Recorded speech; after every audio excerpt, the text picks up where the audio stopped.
তোমরা তোমার সম্পর্কে তো বিভিন্ন ইলেকট্রনিক মিডিয়াতে রিপোর্ট আসে, আমরা সেভাবেই তোমাকে দিয়ে দিয়েছি। প্রিন্টেড মিডিয়ায় কি তোমার নামে কিছু লেখালেখি হয়েছিল? জি স্যার, প্রিন্টেড মিডিয়াতে আমার সম্পর্কে মাছরাঙ্গা টেলিভিশন থেকে শুরু করে ডিবিসি চ্যানেল। এটা তো ইলেকট্রনিক মিডিয়া। জি স্যার। আর প্রিন্টেড খবরের কাগজে? স্যার, খবরের কাগজে আমার বিরুদ্ধে তেমন লেখা হয়নি স্যার, খুব ছোট ছোট কিছু পত্রিকায় আমার বিরুদ্ধে লেখা এসেছিল। কিছু তো মানুষরা আছে পয়সা নেই, তোমার কাছে নাম কে কে নিছে?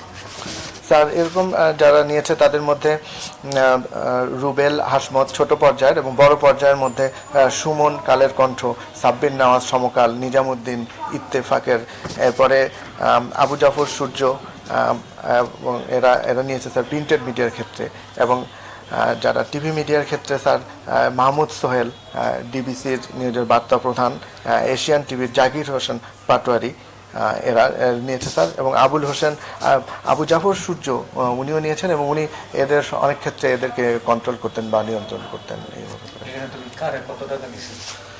স্যার, আমি সাব্বির নওয়াজ সমকাল ওনাকে 5 লক্ষ টাকা দিয়েছি, সুমন কালের কণ্ঠ 8 লক্ষ টাকা, হ্যাঁ, নিজামুদ্দিন ইত্তেফাক ওনাকে 6 লক্ষ টাকা, মাহমুদ সোহেলকে 4.5 লক্ষ টাকা, ডিবিসি ওনাকে 50,000 টাকার মতো, এশিয়ান টিভিকে স্যার 2 লক্ষ টাকা জাকির হোসেন পাটোয়ারি, আবু জাফর সূর্য ওনাকে 10 লক্ষাধিক টাকা আমি স্যার দিয়েছি।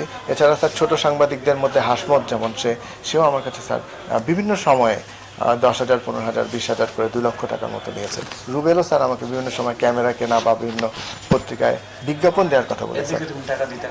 স্যার, এরা আমার কাছে পত্রিকা একটা নিয়ে এসে দেখাতো এবং বলতো যে এটা হলো আমাদের পত্রিকা, আপনার বিরুদ্ধে আমাদের এই যে অভিযোগ আছে, আমার সম্পর্কে বিভিন্ন তথ্যাদি তারা স্যার কালেক্ট করতো বিভিন্ন ভাবে।